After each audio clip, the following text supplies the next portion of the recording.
संबंध। पूर्व श्लोक में भगवान ने बताया कि ज्ञान के द्वारा संशय का नाश होता है और समता के द्वारा कर्मों से संबंध विच्छेद होता है।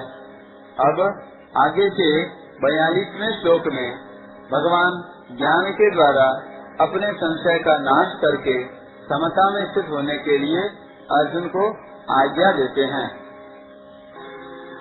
तस्मादज्ञानसम्भूतं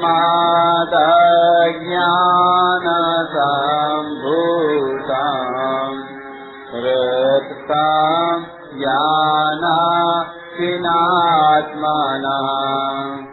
चित्त्वैनं संशयं योगः मातेष्ठोत्तिष्ठ भारत। इसलिए हे भरतवंशी अर्जुन, हृदय में स्थित इस अज्ञान से उत्पन्न अपने संशय का ज्ञान रूप तलवार से छेदन करके योग में समता में स्थित हो जा और युद्ध के लिए खड़ा हो जा। व्याख्या। तस्मादज्ञान संभूतम हृत्स्थं ज्ञानासीनात्मनः चित्वैनं संशयम्। पूर्व श्लोक में भगवान ने यह सिद्धांत बताया कि जिसने समता के द्वारा समस्त कर्मों से संबंध विच्छेद कर लिया है और ज्ञान के द्वारा समस्त संशयों को नष्ट कर दिया है, उस आत्मपरायण कर्मयोगी को कर्म नहीं बांधते, अर्थात वह जन्म मरण से मुक्त हो जाता है। अब भगवान तस्माद पद से अर्जुन को भी वैसा ही जानकर कर्तव्य कर्म करने की प्रेरणा करते हैं।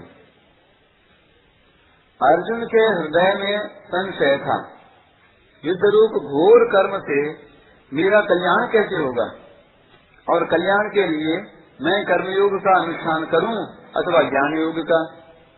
इस श्लोक में भगवान इस संशय को दूर करने की प्रेरणा करते हैं, क्योंकि संशय के रहते हुए कर्तव्य का पालन ठीक तरह से नहीं हो सकता।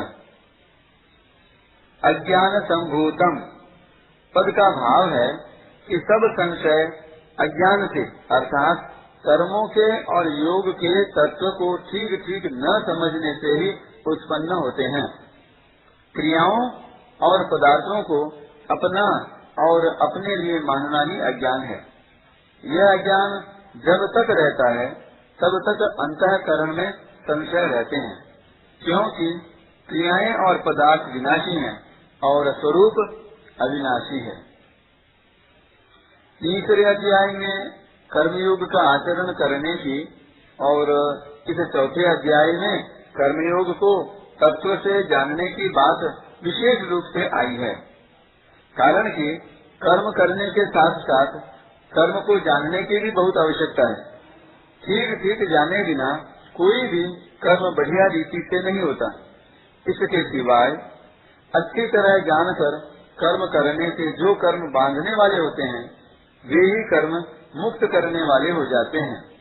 इसलिए इस अध्याय में भगवान ने कर्मों को तत्व से जानने पर विशेष जोर दिया है। पूर्व श्लोक में भी ज्ञान संचिन्न संशयम पद इसी अर्थ में आया है। जो मनुष्य कर्म करने की विद्या को जान लेता है उसके समस्त संशयों का नाश हो जाता है।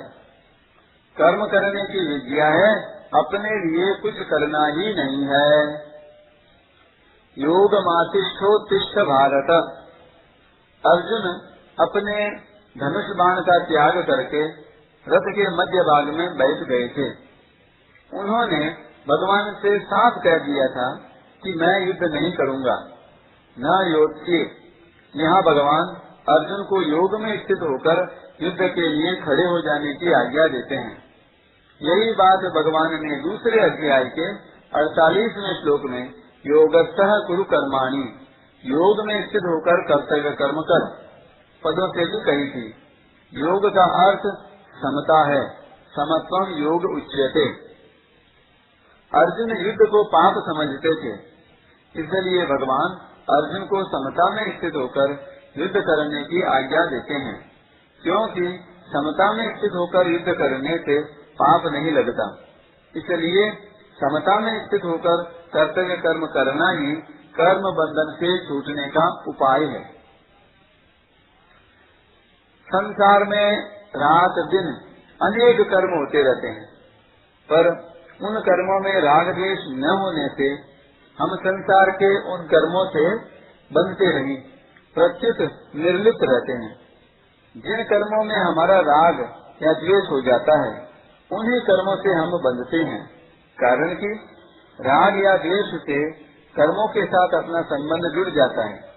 जब राग द्वेष नहीं रहते अर्थात समता आ जाती है, तब कर्मों के साथ अपना संबंध नहीं जुड़ता, अतः मनुष्य कर्म बंधन से मुक्त हो जाता है।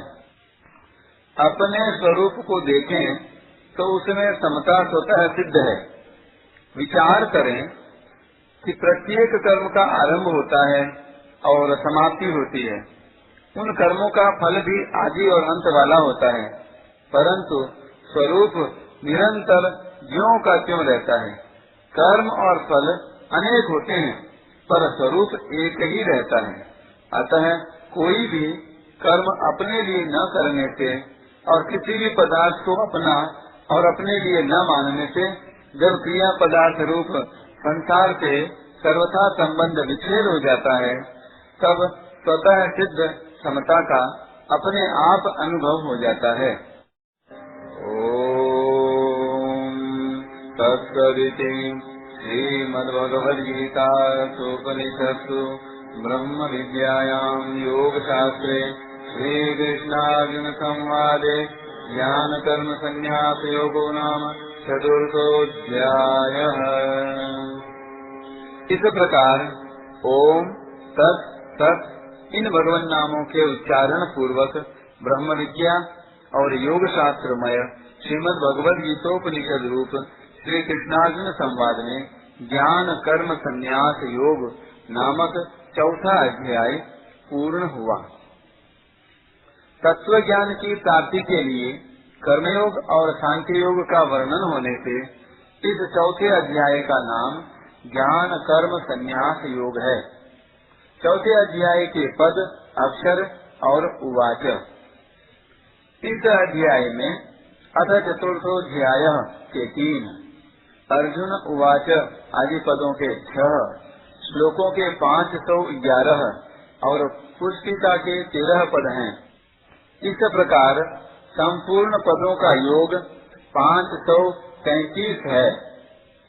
इस अध्याय में अथ चतुर्थोऽध्याय के साथ अर्जुन उवाच आदि पदों के 20, श्लोकों के 1344 और पुष्पिका के 50 अक्षर हैं। इस प्रकार संपूर्ण अक्षरों का योग 1421 है। इस अध्याय के सभी श्लोक 32 अक्षरों के हैं। इस अध्याय में 3 उवाच हैं, 2 श्री भगवान उवाच और 1 अर्जुन उवाच। चौथे अध्याय में प्रयुक्त छंद।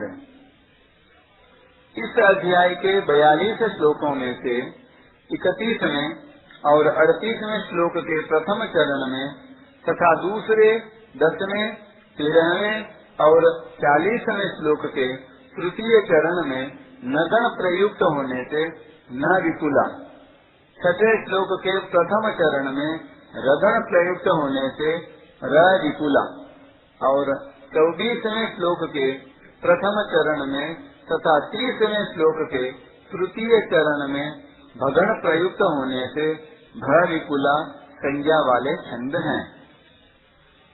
शेष 33 श्लोक ठीक पथ्या वक्र अनुष्टुभ छंद के लक्षणों से युक्त हैं।